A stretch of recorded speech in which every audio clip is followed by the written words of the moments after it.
Hola, buenos días. Se me oye bien, ¿verdad? Buenos días, bienvenidos a todos y a todas a esta sesión que yo creo que es fascinante e interesantísima para abrir el festival aquí en la hermosísima ciudad de Valladolid, que siempre nos acoge con tanto cariño. Muchísimas gracias. Porque este escenario, estábamos comentando ahora mismo antes de entrar, es único e incomparable para tener una charla como esta. Yo les agradezco a todos su presencia aquí y la charla, puesto que tenemos a dos escritores, uno en habla inglesa y otro en habla española, la vamos a hacer como un poco a la limón entre el inglés y el español, o sea que si quieren algún tipo de traducción simultánea, creo que tienen equipamiento a su disposición al final de la sala.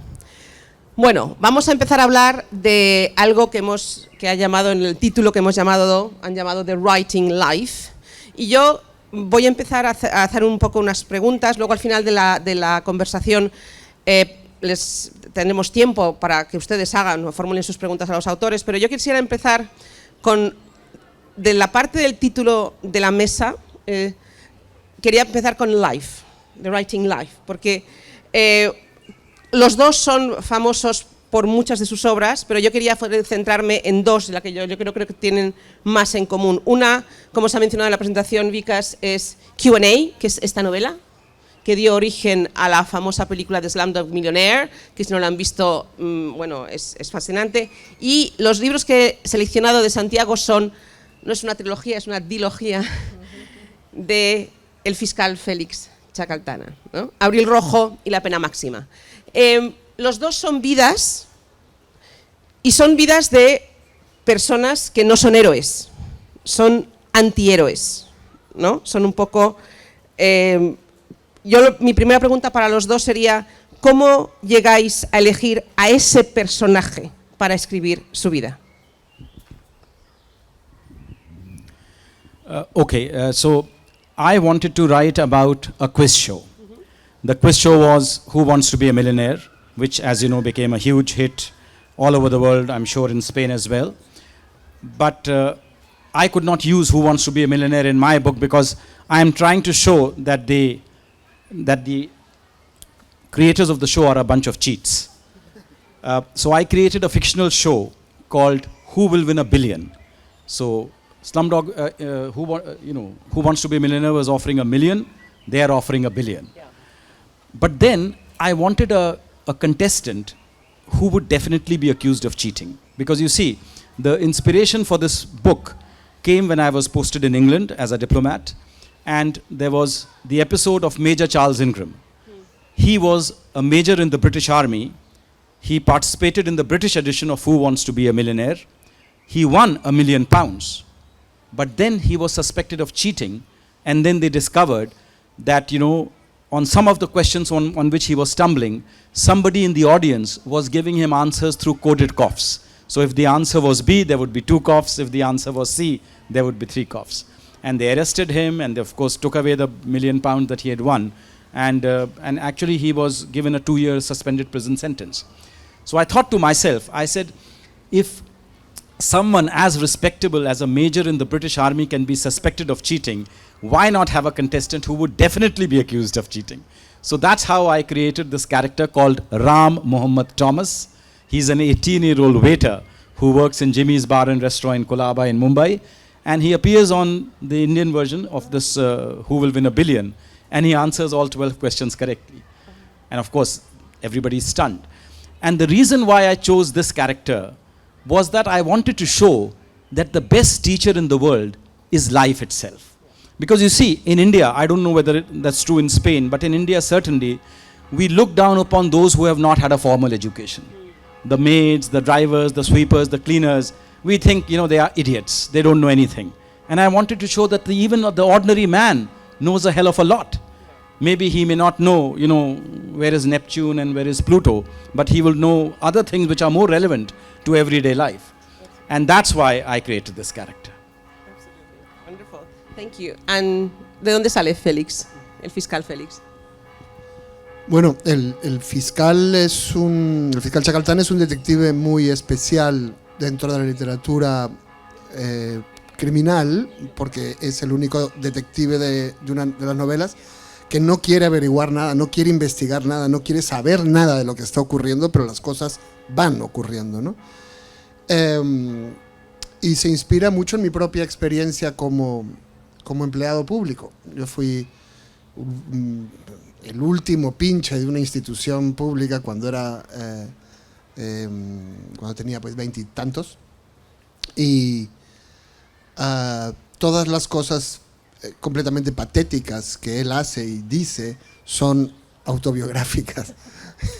Y él, digamos, yo entré a esta institución muy joven y con una idea completamente idealista de lo que era el mundo real, y como el fiscal Chacaltana me fui encontrando con lo que era el mundo real y con lo ridículo que yo era, con todas mis pretensiones de justicia e igualdad, que nadie ni siquiera las tomaba en serio. O sea, recuerdo haber ido, por ejemplo, a un cuartel porque se habían llevado a unos chicos, los habían reclutado por la fuerza y se los habían llevado a la frontera.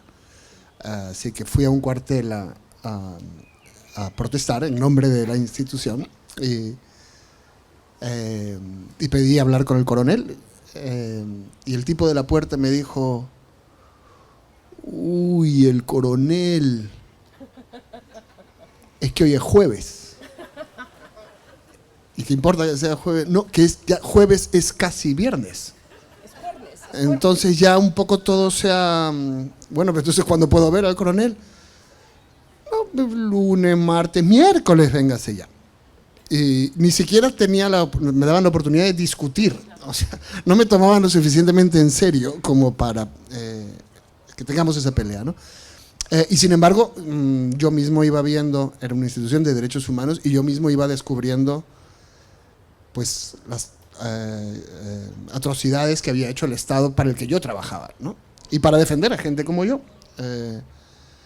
Entonces quise hacer un personaje que tiene este mismo proceso, que al principio es muy ridículo porque no sabe en qué mundo vive, y conforme va descubriendo el mundo que vive, va descubriendo el horror y va horrorizando al lector también, ¿no? Y me gustaba pasar de algo muy humorístico, muy divertido, a algo cada vez más oscuro, hasta que quieras que pare y no para, que es como fue la realidad. Efectivamente, los dos tenéis dos personajes, dos novelas, en los que la realidad es palpable. Es decir, tanto en las aventuras de Thomas a lo largo de la India, en trenes, en sitios, si habéis estado en la India cualquiera, reconocéis perfectamente los lugares, los olores, la suciedad, la desesperación, ¿no? Ese Ayacucho por donde se mueve Félix en Abril Rojo, que es tremendo, pero es que la Semana Santa se te viene encima también en la famosa Semana Santa ayacuchana. Entonces, están muy pegados a la realidad y sin embargo son ficción. O sea, ¿en qué momento vuestro encuentro entre esa realidad, o sea, toda ficción está basada en lo real, vale, pero la vuestra además es un abuso, es un uso, como esa realidad que además se impone en ambos casos, porque en el caso de Tom se impone una pobreza en la que nace, en el caso de la realidad que él va descubriendo del principio, aquí no hay sendero luminoso, hasta esto es lo que está pasando en este país, se está imponiendo la realidad a marchas forzadas y uno lo va descubriendo, ¿no?, con el personaje. ¿De qué manera esa frontera la pasáis vosotros? So the way I look at fiction, fiction is not a reproduction of reality. It is a recreation of reality. And in that recreation, I think every author will bring his or her own elements, because that's why it's fiction. Otherwise, it would be a documentary, it would be a non-fiction kind of enterprise. And the kind of books I write, I like to call my books social thrillers. In the sense, they are about society, but they are written in a thrilling kind of way so that, you want to turn the page and find out what happens next to the characters. And when I was conceptualizing this book, I wanted to touch about some of the social issues also. Like one of the social issues that I have touched upon in the book, which is not there in the film, that in the book, Ram Muhammad Thomas falls in love with a prostitute called Neeta. And Neeta belongs to the Bedia tribal community. And in that tribal community, actually the eldest daughter, or the prettiest daughter, is actually sold into prostitution by members of her own family, because that's how they make the living. And I thought it was a very, very important thing to highlight, that how can a family send off their own daughter into a profession which she does not want to go at all. So that was one aspect. And the other was, of course, the whole backdrop of the slums itself. Now, the difference between the book and the film is the book was called Q&A. So slums were merely the backdrop of a compelling human story. But the film was called Slumdog Millionaire, so the slums became, much more central to the story, so to speak. And there also, I had never been to Dharavi. I mean, that's the interesting thing, that the slum that I write about, I had personally never been to that slum. I had, of course, seen other slums. I mean, India, the rich and the poor, they don't live separate lives. Their lives are constantly intersecting. Nobody is an island. And you get to see the slums maybe from a distance. Because you're not yourself living there. So I tried to imagine in my head what would Dharavi be like based on the experience I had of the slums I had seen. And then I read books about Dharavi, and I discovered that Dharavi is a huge space which is also a center of industry. The leather making industry in Mumbai, in fact, much of it is based in Dharavi itself. So I think for a writer, you have to eventually take that leap of faith. You are appropriating characters that you don't own. You are appropriating situations that have not happened to you. You have to create that leap of faith, and you have to have that quality of empathy which allows you to put yourself in the shoes of your characters. I'm interested about this leap of faith that you're mentioning, and we'll go back to that afterwards, but your experience. Yeah. Bueno, en este caso, en las novelas de Félix Chacaltana, yo quería escribir de esos temas. Sabía primero el tema y de qué cosas quería hablar, qué cosas había vivido yo, y me interesaba hacer vivir a los lectores, ¿no? Pero en el caso de Abril Rojo, la realidad era demasiado horrorosa. Yo veía casos de, por ejemplo, una entrada. Voy a decir dos cosas horrorosas para que se den una idea. Una entrada de policías en una cárcel donde con garrotes policiales violaron a las presas y a los presos. Y por el otro lado, cadáveres dinamitados, y niños usados como soldados. Entonces, era muy fuerte y muy desagradable.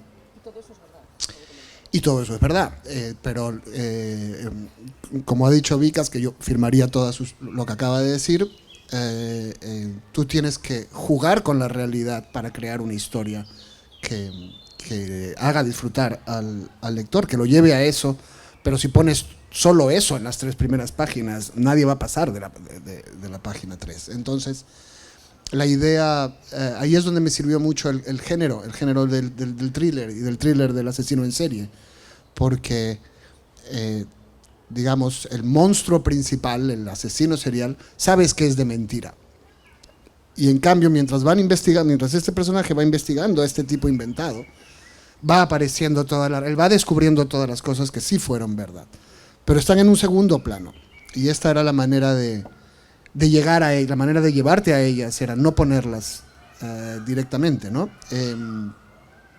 Entonces el género fue muy útil, y encontré un referente fantástico, no tanto en otra novela, sino en un cómic que se llama From Hell, de Alan Moore, que es una historia de Jack el Destripador, que va describiendo a partir de estos casos toda la sociedad victoriana, ¿no?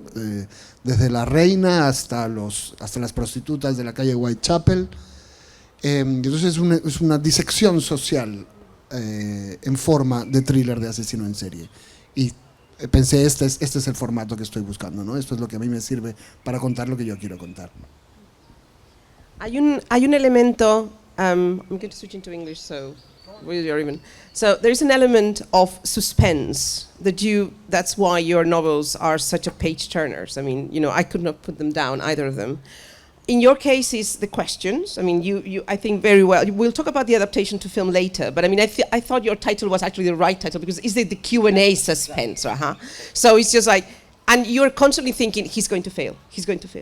And in your case, you're reading and you say, it cannot be dead. It cannot be another death. And you keep, and this element of suspense is how the hero or the anti-hero walks his way through it. So how important, how did you manage to choose that element to keep keep us all gripped within the novel? So of course, the first hook itself is how could an 18-year-old waiter answer questions on a brain quiz? Right. Because you don't expect an 18-year-old waiter who has never gone to school, who has probably never had a formal education, to be able to participate in a brain quiz and win. Number one. So that the first hook itself is you are curious now. How could this waiter win? As perplexed as the as the people on the show are, that how could he know? So that's the first hook. The second hook is, when I was conceptualizing this, and on the surface it looks like a very simple book, but actually it was a very tough book to write for the simple reason I am revealing the private life of my hero through the public spectacle of a quiz show. In which case I have to follow the conventions of a quiz show. In the sense that, in a quiz show what happens is, there's a question on history, then the next question has to be on geography or on country and capitals and things like that.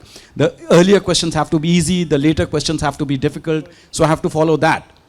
So what I decided was, I said if I ask the question first and then I tell the story, then the reader has lost interest the moment he comes to that part where he knows, okay, this is how he answered that question. For instance, there's a question, which is the smallest planet in the solar system?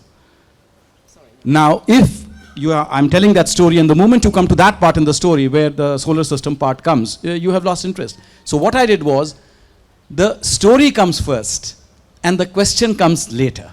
So now the reader is also playing detective. Okay, this is a story, it's a nice story, what is the question that's going to come from this story? And that way you retain the interest right till the end.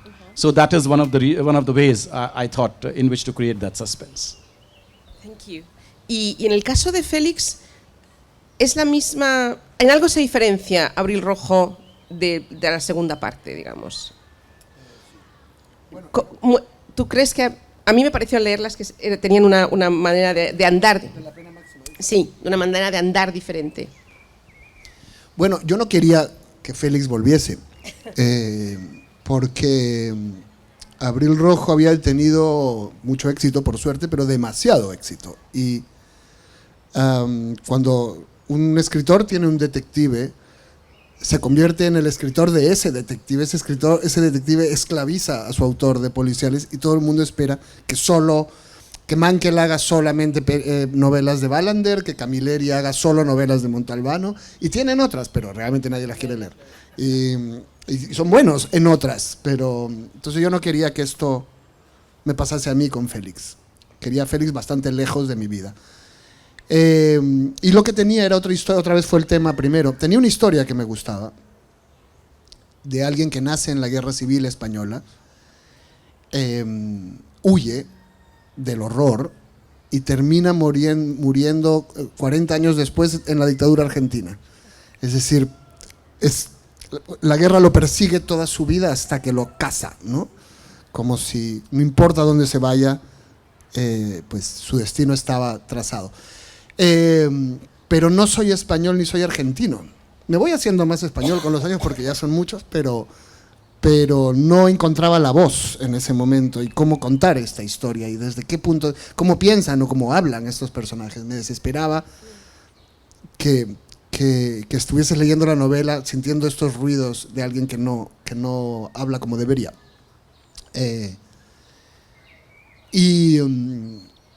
Y entonces apareció Félix y me dijo que lo escribía él, que él se podía ocupar de resolver el caso. Yo traté de evitarlo, pero en efecto, si él entra, digamos, toda la historia de La Pena Máxima está ambientada en el Mundial de Argentina 78, donde Perú tuvo una inolvidable participación, inolvidable para los argentinos y para los peruanos, por razones opuestas.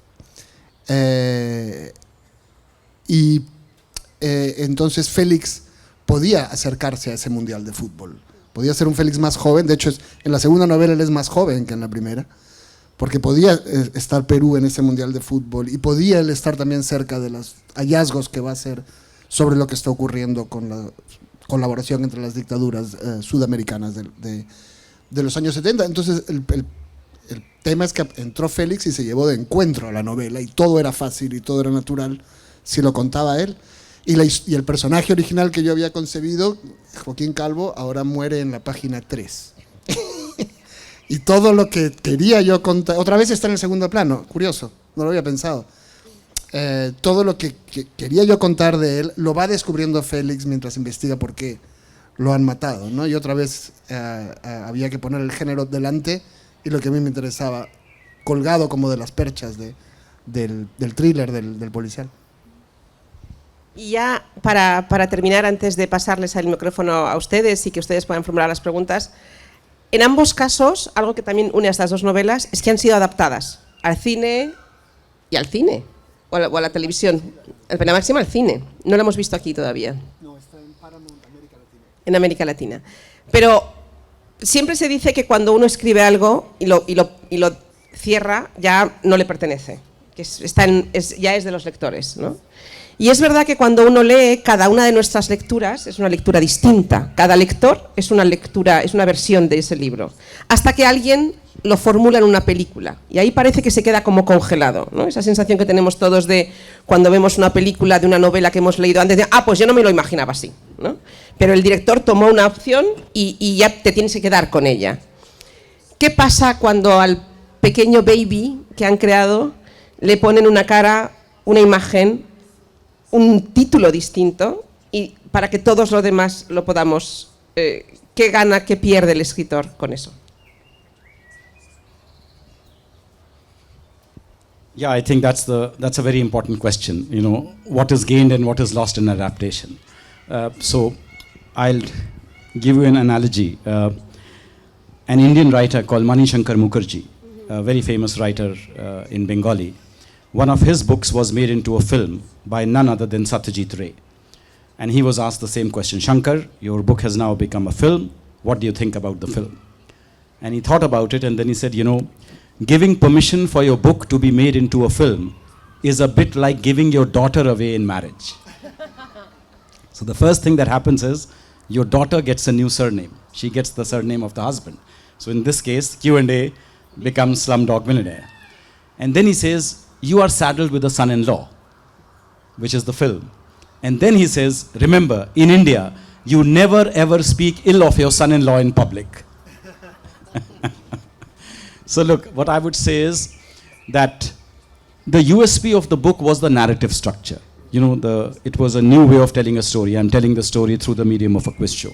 And I think the film adopted the same narrative structure. Exactly the same, you know, he's arrested and then he's asked. In my book, he's giving his answers to the lawyer. In the film, he's giving the answers to the police inspector. And that's how you discover the backstory to each question. So they adopted the narrative structure. So I would say the soul of the novel was preserved, but the body was a bit mangled in the sense that they did not take all the 12 stories from my book. They took about 3 or 4 stories and then they invented some of the stories of their own. But I think that is par for the course. A film is also not a reproduction of the book. It is a recreation of the book. And that recreation, they will add some elements. And I think when you go to watch a film, you know, which is based on a book, you do not expect 100% of the book there. Yes, if a book has become iconic, like Lords of the Ring or Harry Potter, then maybe you are too attached to that, you know, to that original book and you don't want any deviations. And then you say it is sacrilege. How could you destroy the vision of Tolkien or, you know, or Rowling or whatever. But where the book, you know, is just a book, it has not become a brand in that sense. There I think certain liberties can be taken. So I thought it was a well-made project. You know, the 3 things that stand out for me in the film are the acting by the child actors, who literally are the soul of the film, the brilliant cinematography by Anthony Dodd Mantle, who captures the alleyways of Mumbai in a very tactile, kinetic way, you know, using handheld cameras, so you get that sense of movement. And finally, of course, the fantastic music by A.R. Rahman, you know, who's really given a fantastic background score and some fantastic songs as well. Jai Ho became the anthem of the world for a little while. So I would say the film was a good recreation of the book. Yes, there are some elements. For me, the biggest loss was of Ram Muhammad Thomas. Because when I used the name Ram Muhammad Thomas, it had a particular meaning. You know, Ram comes from the Hindu religion, Muhammad comes from the Islamic religion, Thomas comes from the Christian religion. And he uses the 3 elements of his name to deal with different situations. But in the book, his multidimensionality in the film, the multidimensionality is lost because he becomes a unidimensional Jamal Malik. So I think that is what was lost, but what was gained was Jai Ho and a brilliant film, and of course 8 Oscars. Which is not easy. Y en tu caso además tú también eres guionista y también adaptas, es decir, y fuiste guionista, pudiste participar en la ¿cómo fue aquello? Bueno, de hecho fue el primer guión de una película que me pidieron. O sea, el director compró los derechos del libro y luego me dijo, ¿y por qué no escribes tú el guión? Yo había escrito guiones en televisión con él muchos años antes y esta iba a ser tanto su primera película como mi primera película. Entonces digamos, todo eso que había que quitar del libro lo tenía que quitar yo. Y es como que te pregunten, a ver, ¿tú necesitas 10 dedos? Porque con 9 más o menos se hace y sobre todo hay que quitar. Las cosas que caben en una novela no caben en el tiempo de una película. En una serie normalmente hay que agregar, pero en una película hay que quitar cosas. Y tienes que ir cortando y decidiendo qué cosas vas retirando y eliminando del guión. Y luego también darte cuenta de que el libro es tu libro, pero la peli no es tu peli. Tú eres parte de un equipo, es una parte importante, pero no la definitiva, ni la última, ni la que más manda. De hecho, ni siquiera el director sabe cómo va a acabar siendo todo, porque todo es de equipo, es un trabajo colectivo el cine.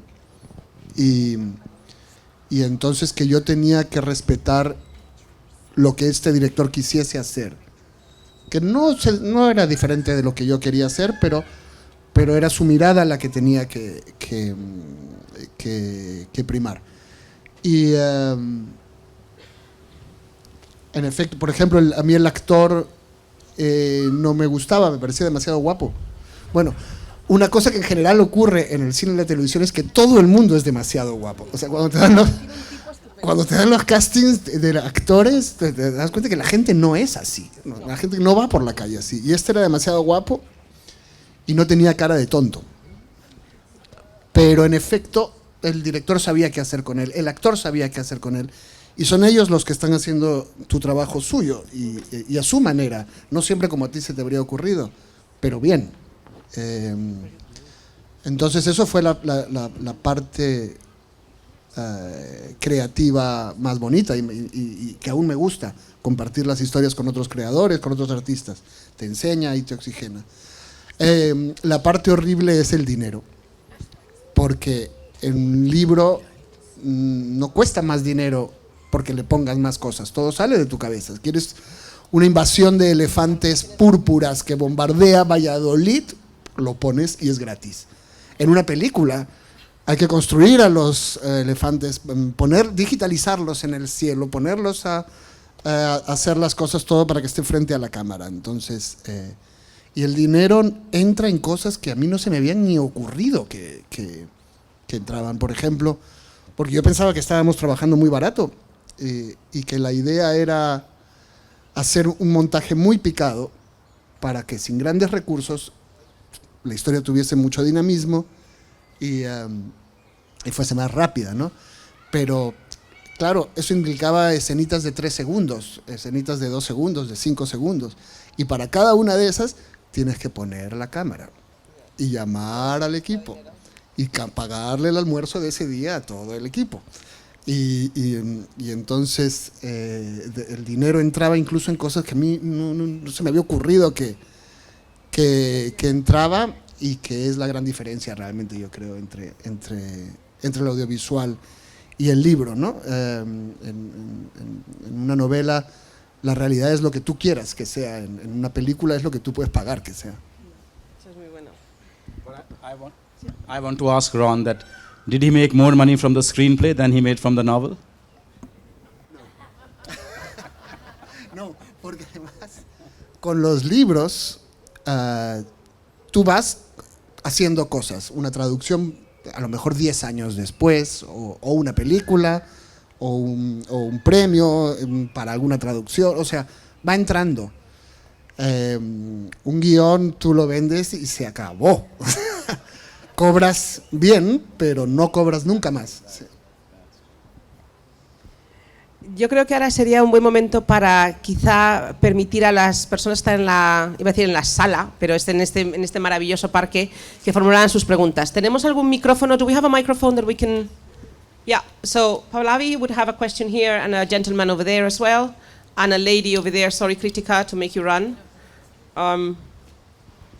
Paulavi. Perdona. Muchas gracias por vuestras palabras esclarecedoras. Y yo quiero plantearos una cuestión en torno al título de la sesión, a esa vida de la escritura, la vida del escritor, porque existen dos tipos de escritores, los poseedores de la historia y los poseídos por la historia y por los personajes, que algo apuntaba ya Santiago en su primera intervención. ¿Qué tipo de escritores sois? ¿Aquellos que tiene todo tramado previamente a comenzar el libro, el título, los personajes, la trama, el final, sobre todo? ¿O sois escritores poseídos, donde esos planes quedan malbaratados porque la vida del escritor en realidad no es la suya propia, sino la de los propios personajes y las propias historias? Who would like to go first? Yeah, that's a very interesting question. So I don't know how Ron will answer it. I would say I'm the writer who gets possessed by the story. You know, for me, it's the story that finds me. I don't find the story. And once the story has found me, I'm possessed by that story. But then I do the plotting, you know, where I have to sit down. I don't believe in that stream of consciousness, just start writing on a blank page, you know, automatically things will happen. Because in my books, because they are thrillers, there is a punchline at the end, there's a surprise at the end, and you have to embed that surprise very carefully. That surprise will not come organically at the end, you know, just by writing. You have to think about it very carefully, especially if you're writing a murder mystery.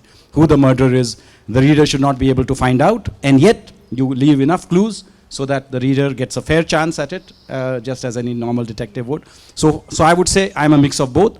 That, you know, I get possessed by the plot, by the story, and then I plot it out very, very carefully, and it simmers in my head for about 6 months before I actually start writing it onto the paper. Thank you. Bueno, primero quiero dar gracias, que no lo hice, al ayuntamiento, porque supongo que es gracias a ustedes este lugar tan espectacular para tener esta reunión, que no siempre son tan bonitos, ojalá lo fueran, y al festival por invitarme allá y acá, ¿no? En sus dos versiones. La verdad es que es una experiencia muy bonita acercarse a una cultura tan vasta como la India y con tantos puntos de conexión con Perú que a mí siempre me han ido sorprendiendo y siempre descubro nuevos. Y a Casa de India, por supuesto. Y a ti y a todos. Sobre la pregunta, yo creo que soy un poco de las dos. Vicas y yo vamos a tener que escribir un libro juntos porque pensamos las mismas cosas, y en efecto yo también tengo un misterio que hay que resolver, pero no lo tengo tan organizado porque en realidad da un poco igual el misterio. Lo importante, ahí sí que van, una vez que el misterio me sirve para tener una estructura de que sé a dónde va. Y a partir de esa estructura voy jugando con cómo quiero que sean los personajes, voy dejándolos a ellos, experimentando con ellos, porque sé a dónde voy, entonces sé que no me voy a derivar eternamente, ¿no? Y realmente lo importante es la expectativa. En las películas de terror es muy claro que hay un monstruo que no ves al tiburón, no ves al zombie, no ves al vampiro durante buena parte de la película, o ves pedacitos y quieres verlo y quieres a que aparezca, y en el último punto de giro aparece el monstruo y a partir de ahí la película es una mierda, la verdad, porque lo que te sostenía era la expectativa. Una vez que lo ves siempre dices, ¿esto era? No, siempre es peor y se le ve la cremallera y está mal. Lo importante es esperar a verlo. Y entonces hay muchos trucos. Hitchcock decía otra cosa que a mí también me encanta. Dos personas están hablando en una mesa. Como escena es aburridísima. Pero hay una bomba debajo de la mesa. Y entonces la escena es buenísima. Y todo lo que era aburrido se vuelve interesante porque estás esperando que algo ocurra, ¿no? Entonces con ese tipo como estas cosas te da el género, trucos y mañas para crear los personajes de los que interesa hablar, para reconstruir el momento histórico que te interesa contar, y también incluso para divagar, porque pones la bomba debajo de la mesa y se ponen a decir otras cosas que no tendrían ningún interés si no estuvieses esperando que explote, ¿no? Entonces eso es, el género me sirve para jugar, para dejarme poseer por los personajes, pero una vez claros los límites, no se van a ir a donde quieran, se van a ir a donde yo quiera.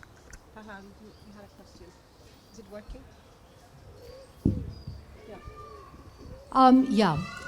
So, you know, I have lived outside of India since about 1996.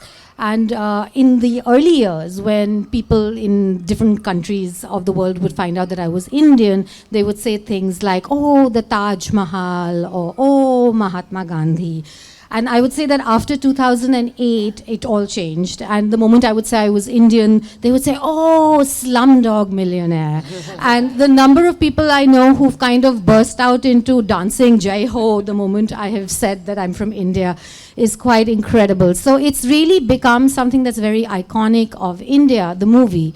But at the same time, a lot of movies that are iconic for countries are not particularly loved within those countries. So, for example, in China, there was Crouching Tiger, Hidden Dragon that came out in 2002, and all my Chinese friends actually hated Crouching Tiger, Hidden Dragon. Last year, there was an Oscar-winning movie called Tar about the world of classical music that came out with Cate Blanchett, and all my friends who are in the classical music world absolutely hate Tar. So I have to say that although people keep meeting me and saying, oh, Slumdog Millionaire, I love it, and they're waiting for me to say, oh, me too, but you know, I have some reservations in my heart. So I'd love to know, Mr. Swaroop, you know, how you really felt about that movie becoming so iconic, because like you, I mean, you said it was kind of like being saddled with a son-in-law, and you have to be discreet, but we are a very discreet audience here. So do tell us a little bit about, you know, how you feel about this movie having become so iconic, but at the same time not really being your book, but not your book at the same time. Yeah, that's a very interesting question, Pallavi, actually. So, as you rightly said, this film won 8 Oscars, it won 4 Golden Globes and 7 BAFTAs and all that, and it created a lot of hoopla around the world. But in India itself, when the film first came out, it was greeted with, what should I say, a lot of controversy. On the one hand, there are some who said this film is not extreme enough, you know, people like Anurag Kashyap. And on the other hand, there were some who said, no, it's very extreme, it's showing India in a very negative light. They called it poverty porn. That, you know, everything is shown through a layer of filth, even the Taj Mahal, the first shot is through, you know, through the garbage, etc. I think really they missed the point, because again, even though the film is called Slumdog Millionaire, it's not about the slums. It's really about the enterprise, about the dynamism of the slum kids. You know, and I always say, I said, why are you focusing on the slumdog? Also focus on the millionaire part of it. But the most interesting thing that happened was, the Slum Dwellers Association of India actually filed a case against this film. I didn't, and they impleaded me as well. They said that, you know, we are living in a slum, and your film is called Slumdog Millionaire, so you are calling us all dogs. And I said, look, my book was called Q&A, so please don't have me in the lawsuit. So they filed a lawsuit against Simon Beaufoy and Danny Boyle and the producers, that, you know, this is a denigration of slum life. And this case went, I think, to the Chennai High Court. It was eventually thrown out by the judge saying, there is no such word called slumdog in the Oxford Dictionary. So this is just an imaginary word, and there is no question of calling you dogs. So they lost the case, but what they did was, they went and bought 2 dogs, and they named one dog Simon and one dog Danny.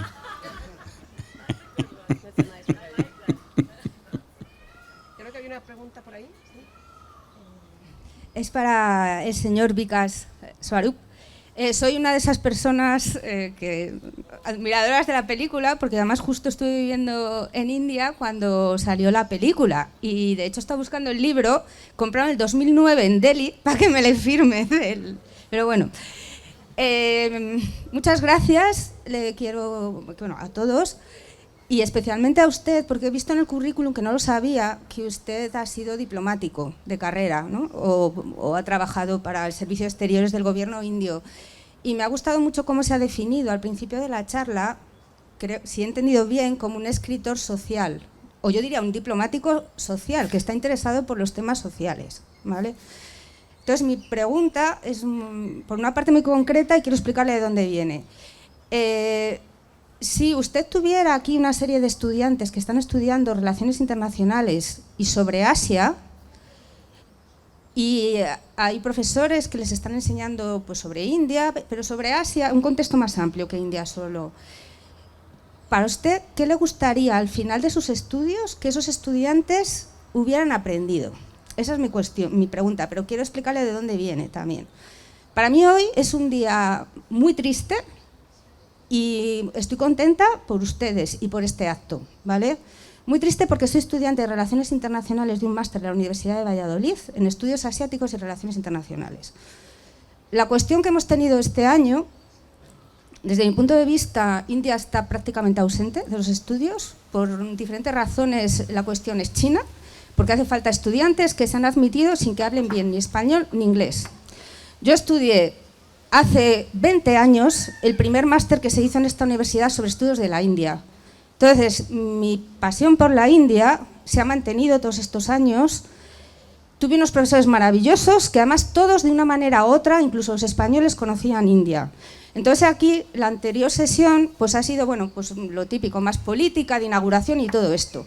Entonces yo pediría a la Universidad de Valladolid, a las instituciones, a los diplomáticos que hay del Consejo India-España, que hay que hacer un esfuerzo muy grande porque todavía estamos en pañales a nivel académico. Y aquí en Valladolid este año India ha estado prácticamente ausente de un máster en Relaciones Internacionales de Asia. Y le digo porque yo he pagado la matrícula y me he tragado el máster, ¿vale? Entonces, creo que hay que ir mucho más allá de todo esto y como diplomático ahora mismo no puede ser... Ayer mismo tuvimos un examen de Derecho Internacional, por ejemplo. Perdón, ¿no? Se nos está acabando el tiempo. Vale, yo le he pues hecho una muy bien. pregunta que yo creo que él la ha entendido perfectamente, que es, Vale. si la he entendido yo también, es ¿qué es lo que usted cree que un estudiante de Relaciones Internacionales tiene que saber sobre India a día de hoy, ¿verdad? Sí, y Esa más o sobre- menos como su experiencia Al acabar, profesional. y sobre Asia. Ajá, sobre Asia. So I'm sorry that India, the masters on India is dropped or whatever. I think it's a mistake because India is going to be a very, very important country for the future of the world. First and foremost, because we are the world's largest democracy.